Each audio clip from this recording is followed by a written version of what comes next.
अस्सलाम वालेकुम दोस्तों। आज हम आपको एक छोटी सी कहानी सुनाते हैं, लेकिन इस कहानी के तमाम वाक़यात, किरदार, मकामात फ़र्ज़ी हैं।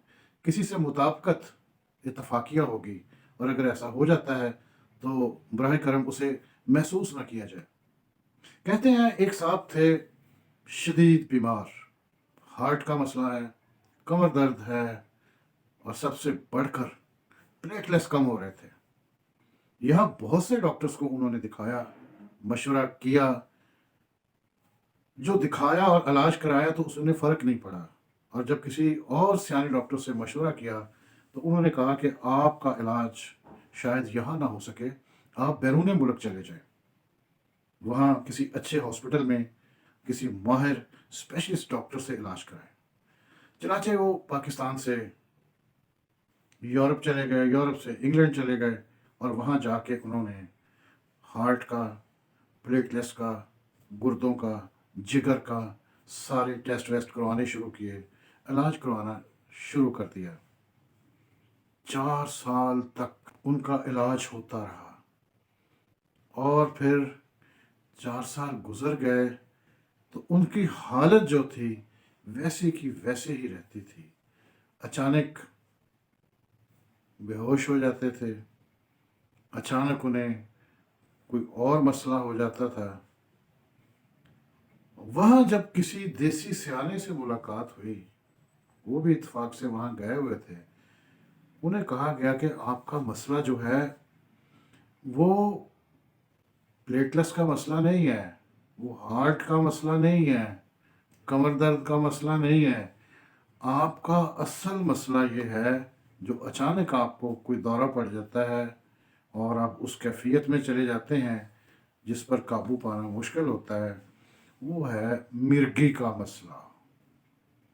और हमारे बर्रे सगीर में, हिंदुस्तान में, पाकिस्तान में और ममालिक में इसका इलाज अंग्रेज़ी डॉक्टरों की दवाइयों और महंगे टेस्टों से नहीं किया जाता।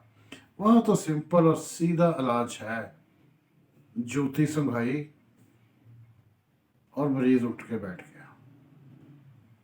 तो लिहाजा आप ये टोटका इस्तेमाल करके देखें। और फिर उन्हें वो टोटका जो है इस्तेमाल कराया गया। जूता उन्होंने सूंघा, कुछ फ़र्क पड़ा, लेकिन ज़्यादा नहीं पड़ रहा था। फिर उन्हें बड़े साइज़ का बूट, जिस तरह के हमारे पुलिस वाले या फ़ौज वाले पहनते हैं, वो साइज़ का बूट भी जब सूंघाया गया तो बड़े हशाश बशाश और ठीक हो गए। लिहाजा उन्होंने उस तरह का जो बूट है वो मुस्तकिल अपने पास रख लिया और ठीक होकर पाकिस्तान वापस आ गए और अपनी जो उनकी कारोबारी सरगर्मियाँ थीं उनमें हिस्सा लेना शुरू कर दिया। ये वाक़या हमने ऐसे ही बरसबील तज़किरा आपको सुनाया है। तो यहाँ भी बहुत से मरीज़ ऐसे होते हैं जिन्हें छोटे छोटे टोटकों की ज़रूरत होती है, वो इन टोटकों के मोहताज होते हैं, लेकिन डॉक्टर हजरात के गलत मशवरों से वो महंगे डॉक्टरों के पास भी चले जाते हैं, महंगी लेबॉर्ट्रियों से टेस्ट भी होते हैं, तो वो फिर पाकिस्तान से बाहर जाके भी बैठ जाते हैं। तो खैर, अब पाकिस्तान की सियासत के जो हालात हैं, थोड़ा सा इसका भी तज़किरा हम करते हैं।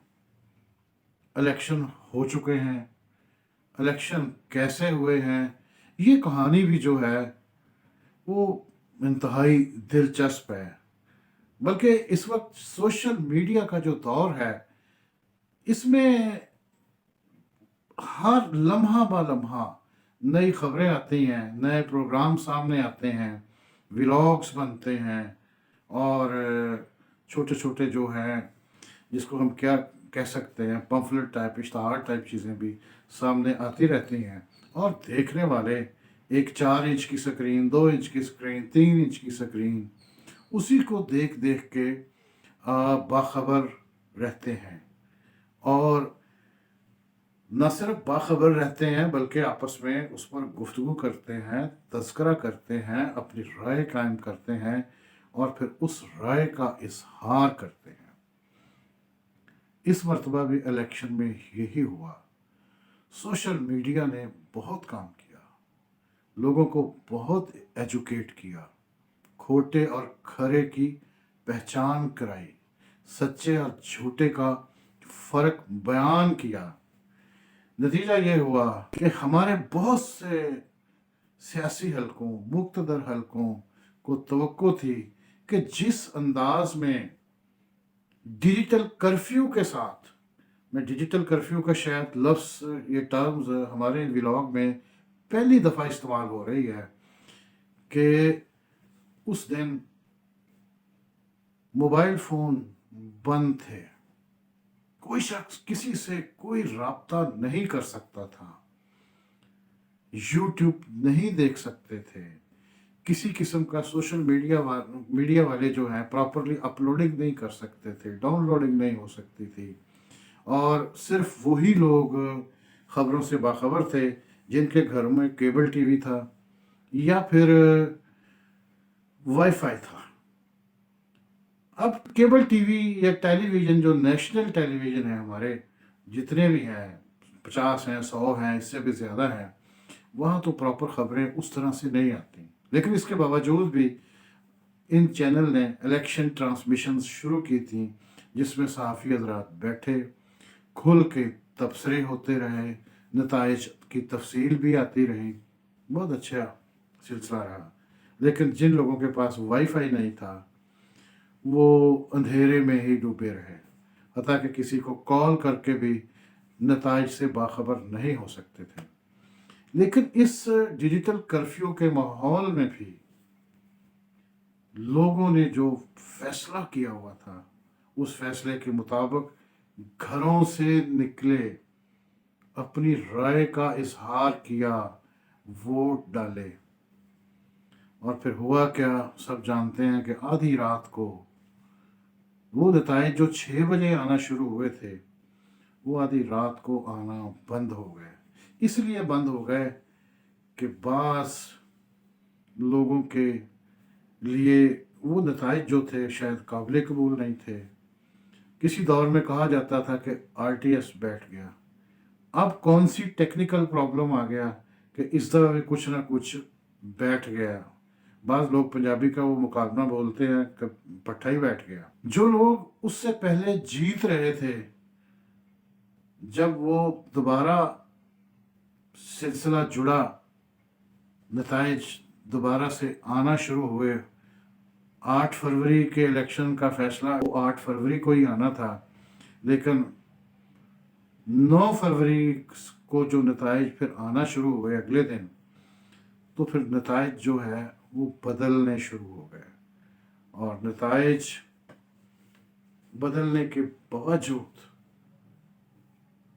ایک جماعت نے، یا جس جماعت نے اکثریت حاصل کی، وہ کسی سیاسی جماعت نے اکثریت تو نہیں حاصل کی، لیکن ایک سیاسی جماعت کے حمایت یافتہ امیدواروں نے خلاف توقع، بغیر انتخابی نشان کے، بغیر وسائل کے، بغیر جلسے کے، بغیر میٹنگز کے، تمام پابندیوں کے باوجود کامیابی حاصل کی، اکثریت حاصل کی، اور یہ پیغام دیا گیا کہ عوام، عام شہری کیا سوچ رہا ہے، اس کا کیا فیصلہ ہے، وہ کیا چاہتا ہے۔ لیکن 3-4 دن تک نتائج جو جس طرح سے وہ رک رک کے آتے رہے، خیر آج کل میں وہ نتائج تو پورے ہو گئے ہیں، لیکن اس نتائج کے حوالے سے شور ہے، آواز بلند کی جا رہی ہے۔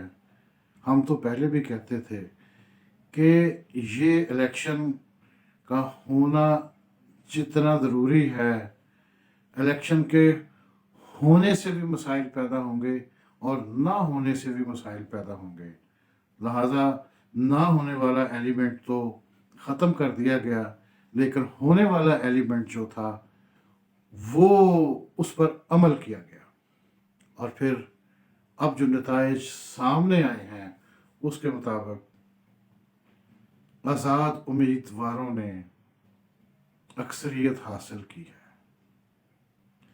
और वो सियासी जमातें जिनका दावा था कि पंजाब में 100 से ज़्यादा नशिस्तें हासिल करेंगे, जिनका दावा था सिंध के साथ पंजाब और दूसरे सूबों में भी ये इंतखाब जीतेंगे, मगर उनके सारे दावे जो हैं और जो सारे अंदाजे जो हैं वो गलत साबित हुए।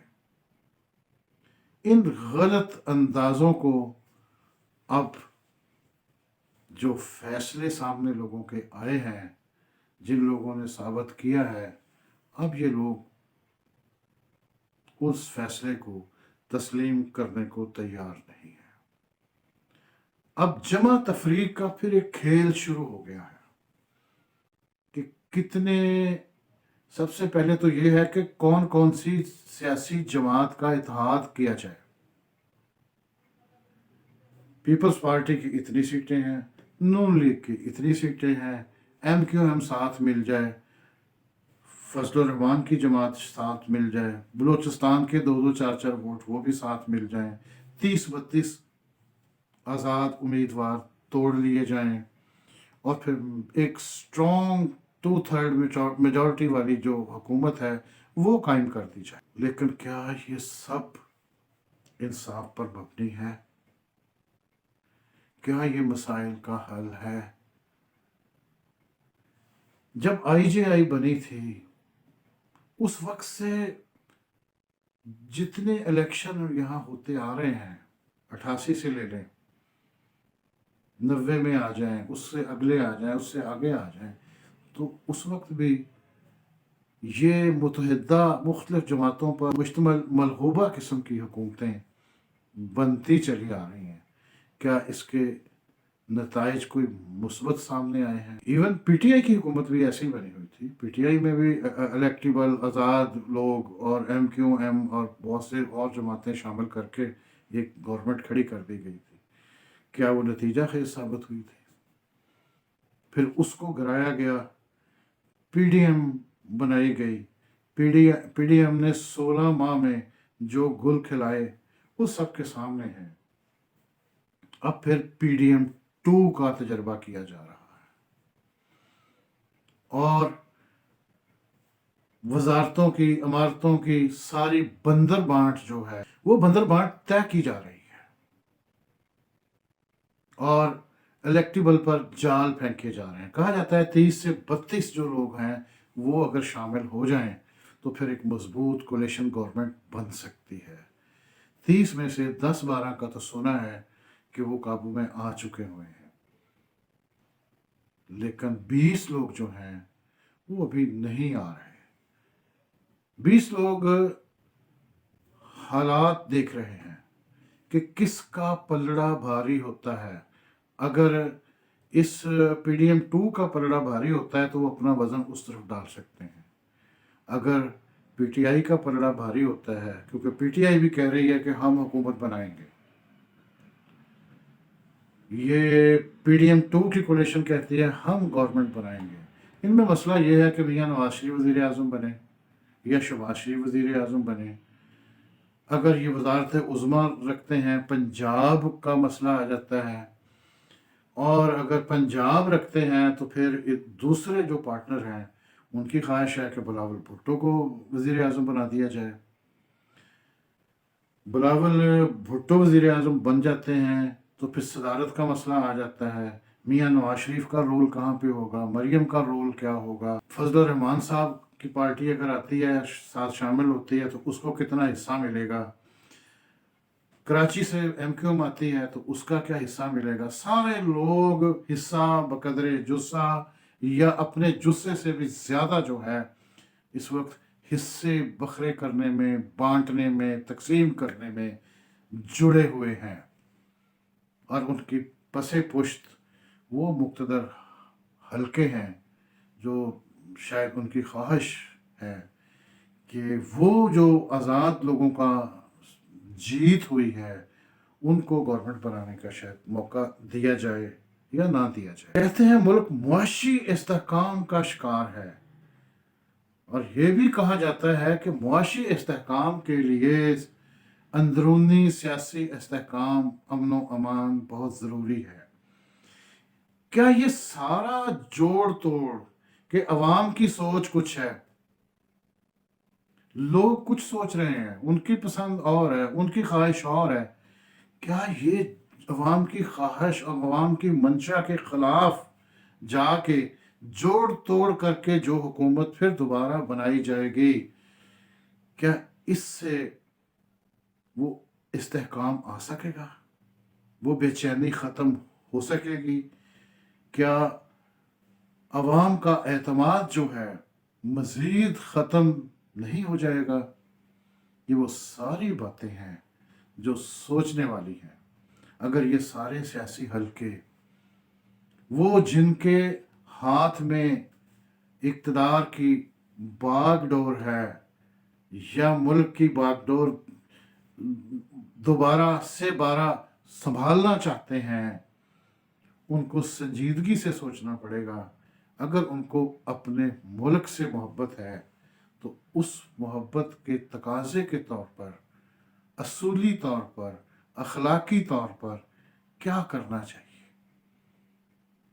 بنا لیں کولیشن گورنمنٹ، لیکن کولیشن گورنمنٹ سے پہلے جس جماعت کی اکثریت ہے اخلاقی طور پر، اصولی طور پر، اس کو موقع دینا چاہیے کہ بھائی آپ کوشش کر کے دیکھ لیں، آپ گورنمنٹ بنا لیں، بنا سکتے ہیں تو۔ اگر وہ نہیں بنا سکتے تو سیکنڈ آپشن کے طور پر دوسرے لوگ آ سکتے ہیں۔